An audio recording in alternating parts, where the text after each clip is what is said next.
다음 이슈는 제목으로 확인해 보겠습니다. 정치권 기생충 마케팅. 지금 뭐 이른바 기생충에 기생한다 뭐 이런 표현까지 등장하고 있습니다. 그리고요. 공약 남발, 숟가락 얹기 아니냐 이런 지적도 나오고 있습니다. 자, 기사가 여기까지 준비되어 있는데요. 첫 번째 기사 보겠습니다.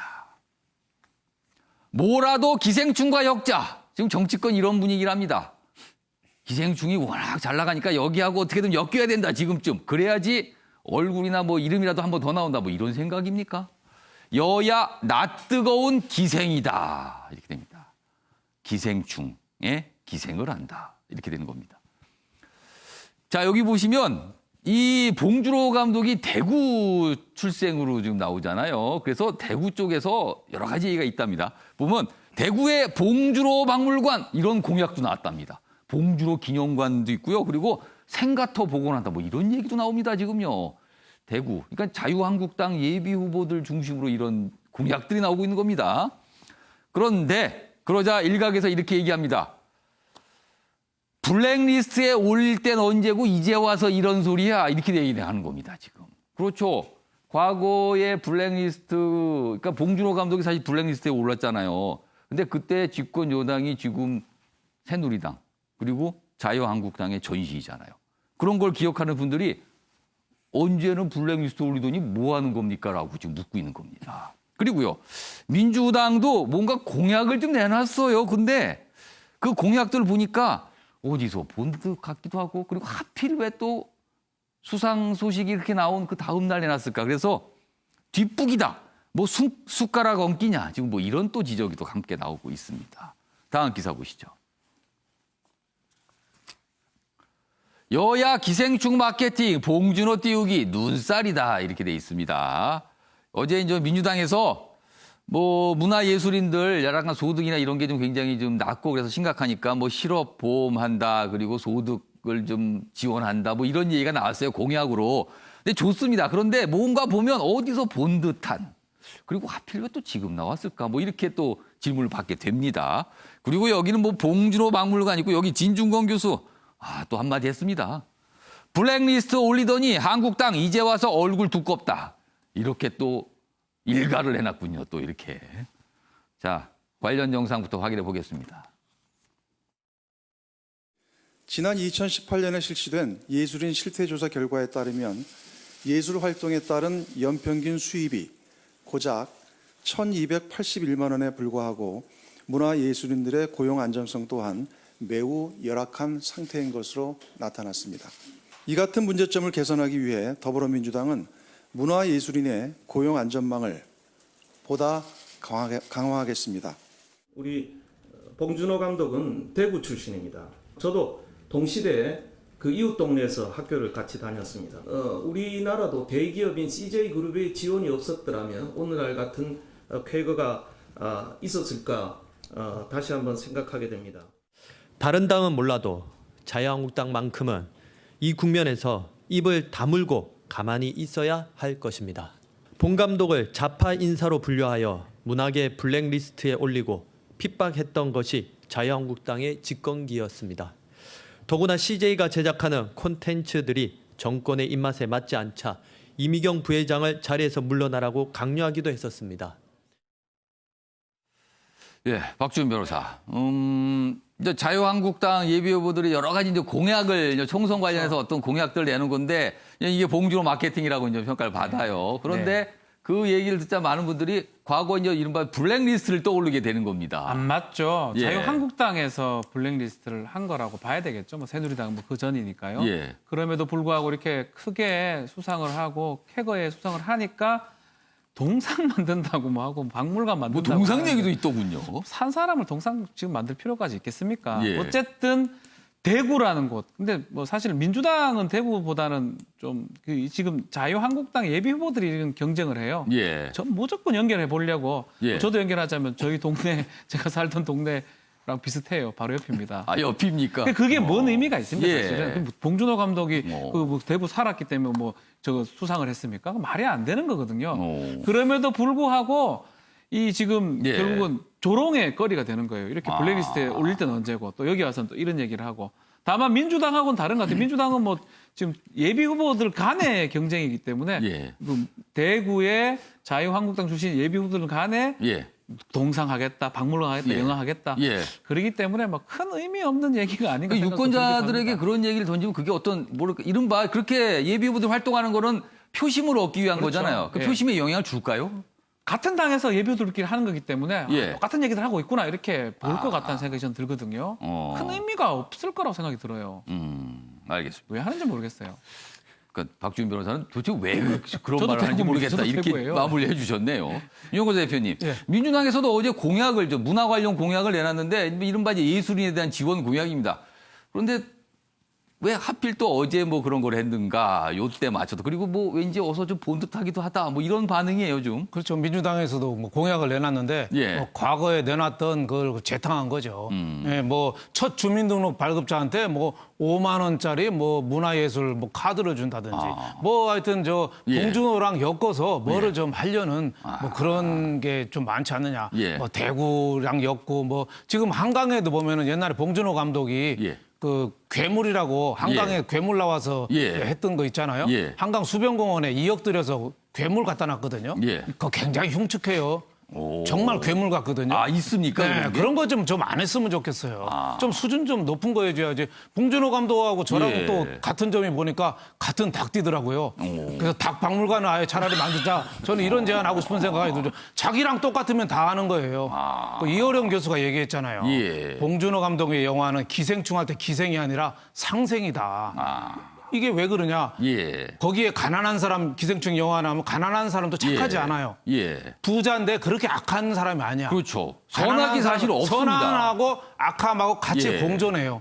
그거를 그래서 봉준호 감독이 뛰어난 게 그걸 선과 악의 대결로 가지 않고 그걸 휴머니티로 승화해서 끼워 올린 거거든요. 예. 봉준호 감독 그 수상 소감 봐요. 예. 텍사스 전기톱으로 그 고등분을 트로피를 하겠다고. 잘라가지고 예. 다른 감독하고 그 나눠주고 싶다.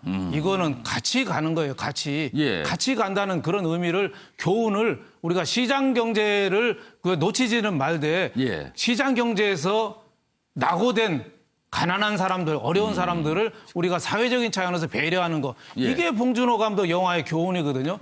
근데 뭐 박물관 만들자, 뭐 하자. 특히 자유한국당은 말하면 안 됩니다. 그 이미경 그 CJ 부회장 예. 그 경제 수석 시켜가지고 예. 그거 빨리 잘라. 그 송경식 회장한테 지시한 사람들이 그 정권이잖아요. 그럼 조용히 해야지. 하루는 조용히 해야죠. 예. 그 봉준호 감독이 대구에서 초등학교밖에 안 나왔는데 예. 거기에다 대고 뭐 박물관을 만들고 정말 정치가 좀 웃긴다는 생각이 듭니다. 봉준호 감독 영화가 예. 교훈이 뭔지 그걸 예. 좀 반성해야 될 때 아닌가 싶습니다. 네. 자 이진주 교수님. 네, 그 봉준호 감독이 아마 대구에서 초등학교 3학년 때까지만 예. 다녔다고 그래요. 졸업을 하지 않으셨다고 예. 그러는데요. 어쨌든 뭐 국가적인 큰 경사이죠. 이번에 그 아카데미상 수상을 하고 예. 그리고 4개 부분에서나 수상을 예. 했잖아요.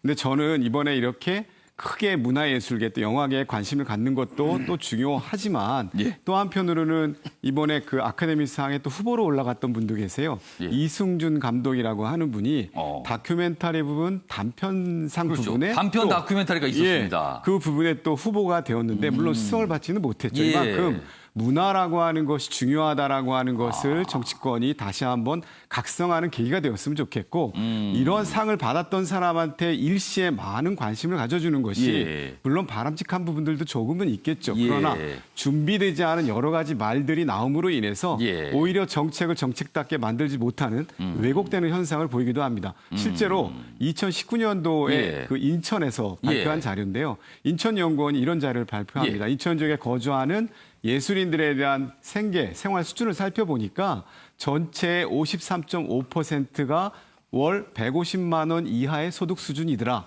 사실은 이런 데이터들도 굉장히 중요하거든요. 예. 사실 정부가 해야 될 일, 이렇게 소외되어 있는 분들에 대한 예술적 지원을 어떻게 촘촘하게 지원할 것인가를 고민하는 것이 필요한 것이 이벤트성 이야기를 하는 것, 국민들이 잘 납득하지 않을 것 같다라는 생각이 듭니다.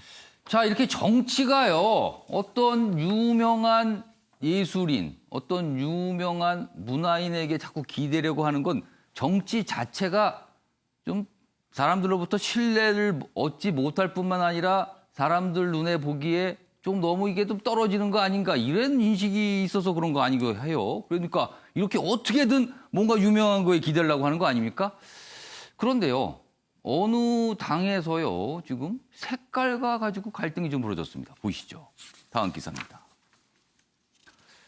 지금 민중당과 국민당입니다. 최근에 안철수 전 의원이 주도하는 국민당 지금 뭐 본격적인 모습을 나타냈죠.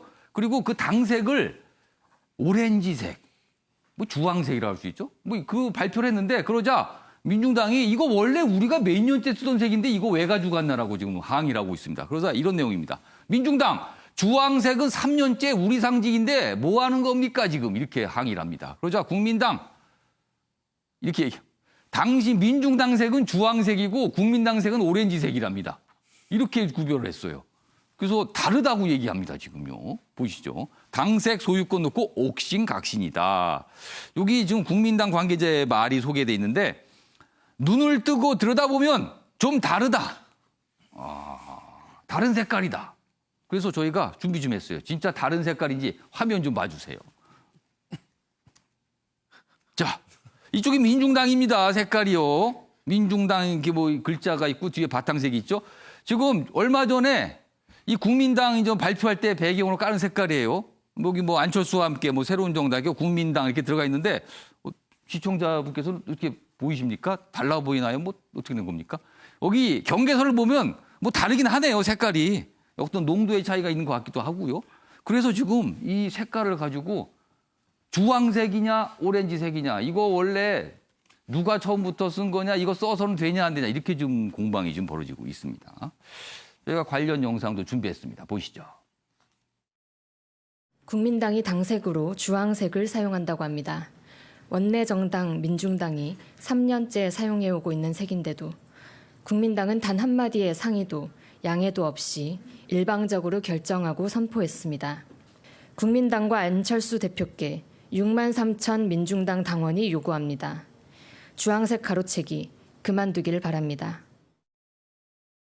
국민당에서 추구하는 오렌지색은 새희망을 뜻하는 거고 그리고 뭐 정열이나 아니면 열정, 희망 이런 것들 이런 단어들이 어떤 특정 정당이나 정치적인 목적으로 누군가가 소유할 수 없는 것처럼 색깔도 질적 소유권이 제한되어 있지 않습니다. 그래서 그리고 실제로 색을 좀 유심히 들여다보면 색깔이 다릅니다. 국민당은 오렌지색입니다. 네.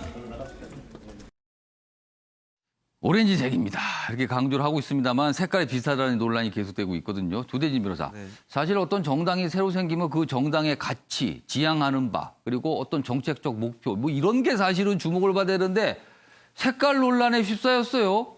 이거 법적으로 문제가 됩니까? 아니면 별 문제가 안 되는 겁니까? 일단 색깔 자체만을 소유할 수는 없거든요. 그렇기 때문에 만약에 주황색이라고 하면 주황색은 다 우리 당만 쓴다 이렇게는 할 수는 없습니다. 하지만 이제 그 주황색과 더불어서 당의 로고라든지 여러 가지 물리적 표현, 문자적 표현이 가해지면 이제 그거는 이제 상표로서 이제 등록이 가능한데 그냥 주황색 내가 우리 당이 주황색 쓰니까 너네 당도 주황색 쓰지 말아라 뭐 이렇게까지 얘기는 그거는 하는 법적으로는 건 안 되는군요. 근데 다만 이제 이건 정치적인 예의죠. 왜냐하면 뻔히 민중당이 3년째 사용하고 있었던 걸 아는데 또 국민의당 같은 경우 전신인 안철수 그 의원 같은 경우는 예전에 국민의당 창당할 때 그런 비슷한 논란을 한번 겪었거든요. 예전에 녹색당이 녹색을 쓰고 있었는데 국민의당이 또 녹색을 짙은 녹색이었죠. 그러니까 이런 부분을 생각하면 국민들이 공감하는 정치를 해야겠다라고 생각을 하면 같은 정치를 하고 있는 파트너들의 그 생각도 어느 정도 존중해 줄 줄 알아야 되는데 뻔히 공격받을 거 알면서도 또 주황색을 썼다? 이거는 조금 정치적인 도의에 어긋난 행동 아니었나 싶습니다. 새로운 정당이 생길 때 이제 색깔을 찾거든요. 요즘에 이런 색깔 찾아서 그 색깔을 적극 활용하는데 사실 기존에 이미 빨강색, 파랑색, 노란색은 다 다른 당이 쓰고 있어서 남은 색깔이 많지 않은데 과거에 초록색은 과거에 썼던 거니까 빼면은 바탕한 색깔이 없을 것 같긴 합니다. 그래서 이른바 이제 오렌지색을 선택한 건데 박주민 변호사. 없어요. 색깔이 있으면 쓰는데 뭐 검정색 할 수도 없는 거고요. 남아있는 색깔이 노란색은 또 정의당이거든요. 정의당이죠. 나름 고민을 했을 것 같아요. 제가 뭐 이거 편들려고 하는 건 절대 아니고요. 암만 제가 생각해봐도 뭐 다 색깔을 쓰고 있거든요. 이전에 다 썼고 그래서 결국은 지금 민중당 의견도 맞잖아요. 네. 그 색깔에서 디자인을 많이 변경을 해가지고 그렇게 해야지만이 될 것 같아요. 지금 오렌지 저 눈엔 쟤는 똑같이 보입니다. 뭐 다르긴 뭐가 다릅니까? 똑같은데 예. 디자인을 많이 해가지고 해야지만이 국민들한테도 어필이 되고 지지자한테 어필이 되고 또 상대당 우리 조 변호사 지적처럼 예. 상대당한테도 예의를 갖추는 게 아닌가 생각이 듭니다. 알겠습니다. 아무튼 뭐 이런 색깔이 지금 논쟁이 되고 있어요. 당의 어떤 노선을 말하는 색깔이 아니라 진짜 색을 말합니다. 당 색을 말합니다. 자, 이번에는요, 금태섭 의원과 관련된 내용이 어제 꽤 많이 회자가 됐습니다. 금태섭 의원이 이런 거를 본인이 좀 공개를 했어요. 사실 금태섭 의원이 여권 지지자들로부터 굉장히 어떤 비난을 받고 비난 문자도 받고 이랬거든요. 근데 이 내용입니다. 철수한테 가라! 새벽 비난 문자 받은 금태섭! 정중하게 답변하니 대화가 가능하더군요. 이런 내용을 알렸어요. 그래서 그 문자 내용을 공개했는데 이렇습니다. 어떤 분이 이렇게 비난을, 이건 굉장히 비판이 담겨 있잖아요. 금태섭 의원한테 문자를 보냅니다. 선거철 되니까 민주당으로 나오고 싶지? 그 잘난 소신은 다 어디 가고 철수한테 가거라. 이거 지금 약간 좀 공격적인 비난이잖아요. 그러니까 금태섭 의원이 보고선 이렇게 대답을 합니다. 일찍 일어나시네요. 새벽에 이제 문자를 보내니까. 그러니까 이쪽에서 갑자기 태도가 달라졌어요. 최선을 다해야죠. 굉장히 공손해졌어요. 그래서 이 내용을 가지고 이런 약간 어떤 비난 문자, 이런 문자 폭탄에 이런 대응을 하면 어떤가 뭐 이렇게 또 기사들이 설명을 하고 있어요. 예, 조대진 변호사. 이거는 금태섭 의원이 이제 본인이 그 본인을 비방하는 그런 팬들 그 상대방 팬들한테 그 정중하게 하니까 이제 정중한 답변이 돌아왔다라는 걸 자랑하고 싶어서 올린 것 같은데요. 아마 그런 걸 알리고 싶었나 봅니다. 근데 저 내용을 자세히 보면은 좀 생략된 내용이 있습니다. 저 보면은 앞에서 보면은 그 첫 번째가 선거철 되니까 뭐 이런 얘기가 나오지 않습니까? 그러니까 일찍 일어나세요라고 한 부분의 대답이 최선을 다해야죠가 정중한 답변이 아니라 약간 조설인 답변입니다. 그러니까 당의 색깔과 정체성이 안 맞는 사람은 내쫓이는데 최선을 다해야죠. 그 뜻이라고 보는 게 오히려 더 맞고요. 조대진 변호사는 그렇게 해석을 하시네요. 그렇게 해석을 해야지 앞 문장에서 갑자기 급 사과하는 사람은 없거든요. 그러니까 고치지였던 건데 너무 성급하게 이걸 공개한 거 아닌가 그런 생각이 좀 듭니다. 이재진 교수님 어떻게 보셨어요, 이 문자? 뭐 저는 저렇게 문자 폭탄이 요 근래에 많이 문제들이 되고 있는 것 같긴 한데요. 사실은 적절하게 본인은 또 대처하신 것 같기는 해요. 그 내용에 그 해석은 달리 하더라도 특히나 이제 금태섭 의원이 초기에 또 안철수 전 의원하고 함께 정치 활동을 했었고 다만 거기에서 서로 간의 정치적 노선이 다르다고 해서 이제 민주당에 입당하신 걸로 알고 민주당 내에서도 특별히 여러 가지 검찰 개혁과 관련돼서 다른 이야기를 하고 있긴 하죠. 사실 정당이라고 하는 것이 특정한 목소리를 대변하고 할 수도 있습니다. 그렇지만 국민들이 보기에 금태섭 의원이 가지고 있는 여러 가지 긍정적 이미지가 실제로는 민주당에 더 큰 도움이 전 될 거다라고 보고요. 그런 부분에 있어서 사실은 금태섭 의원이 조소하지 아니하고 저렇게 공손하게 대처하고 하는 것들은 사실 많은 국회의원들에게도 대처하는 방향과 방법에 대해서 좋은 시사점을 준 거라고 생각을 합니다. 사실 금태섭 의원 최근 뭐 당원들로부터 뭐 제명을 해야 된다 이런 요청이 당으로 들어와서 약간 본인의 어떤 정치적인 상황이 조금 뭐 어려운 거 아니냐 하지만 그래도 꿋꿋하게 뭐 이렇게 한다 이런 걸 아마 보여주고 싶었던 것 같아요. 그래서 어제 이 내용이 공개되면서 문자 폭탄에 대처하는 법 뭐 이런 취지로 많이 소개가 좀 됐습니다. 이렇게 공손하게 하니까 또 이렇게 뭐 왔다 뭐 이런 건데 아까 조대진 변호사는 약간 다르게 해석을 해주셨어요. 그게 다른 의미일 수도 있다 이렇게. 하여튼 보기에 따라서 좀 여러 가지 해석이 가능할 것 같습니다. 철수한테 가라 비난 문자 금태섭 대처법 화제다 이렇게 만평도 제목이 달려 있군요. 알겠습니다.